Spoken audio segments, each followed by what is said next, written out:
As for the orb, I just knew where it was. Satisfied? You act like you know what it does, though.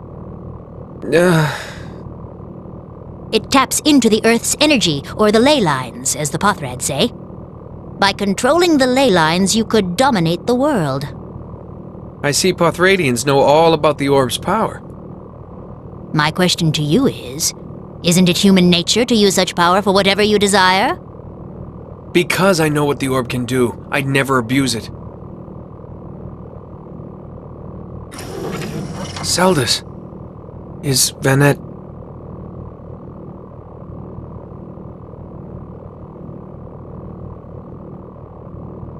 I see.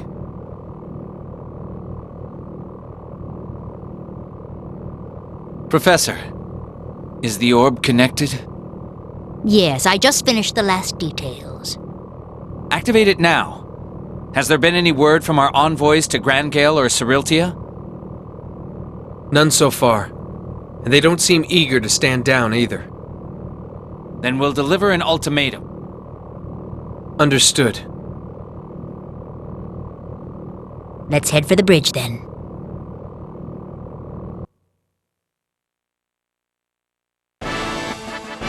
Power output, green. Transmission, green.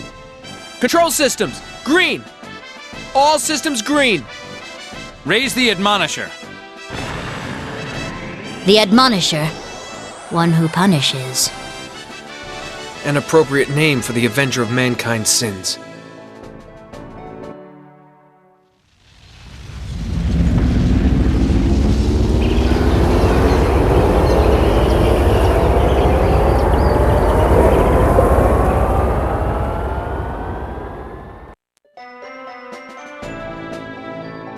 What is that?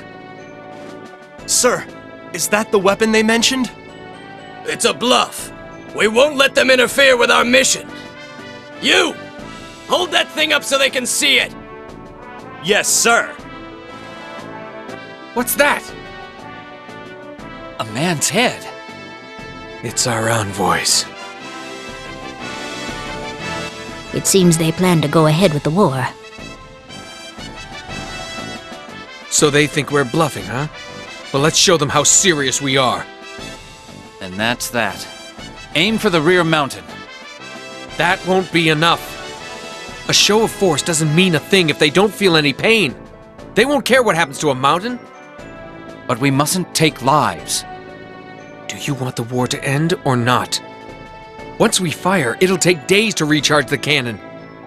If our first round doesn't convince them, it's over. Isaac is right. We have to take some lives to save more.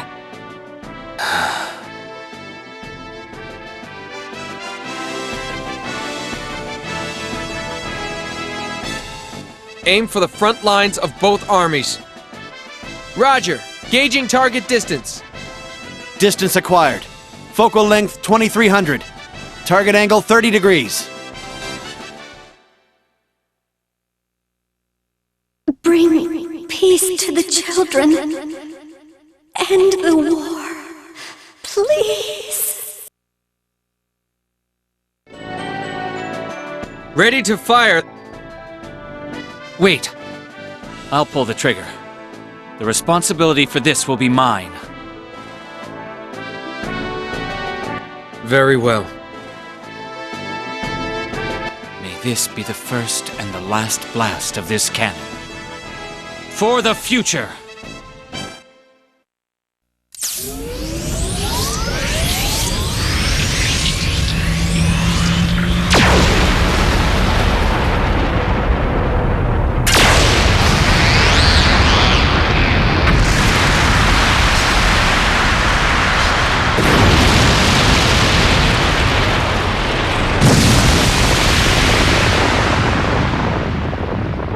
A new era shall begin.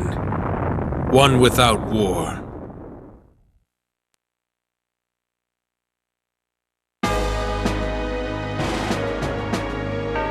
The Admonisher's cannon created a gigantic crater in the battlefield where Grangale and Ceriltia clashed. The Ceriltians accepted the ultimatum and withdrew with light damage. However, Grangel pursued the retreating army, inflicting massive casualties. Seeing an opportunity in Grangel's losses, the Naelern army prepared a strike to take back their lands.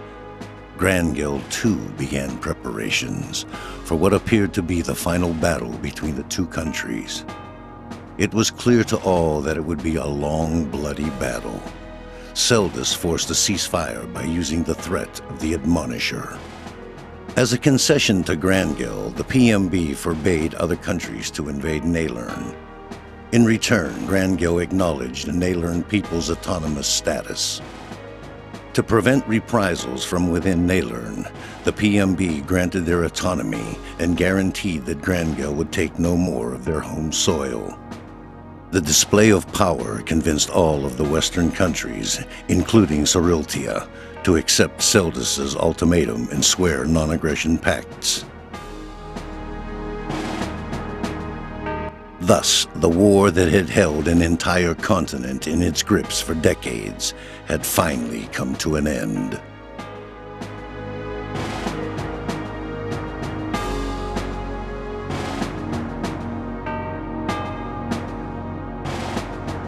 Seldus and Isaac established the Peace Maintenance Brigade.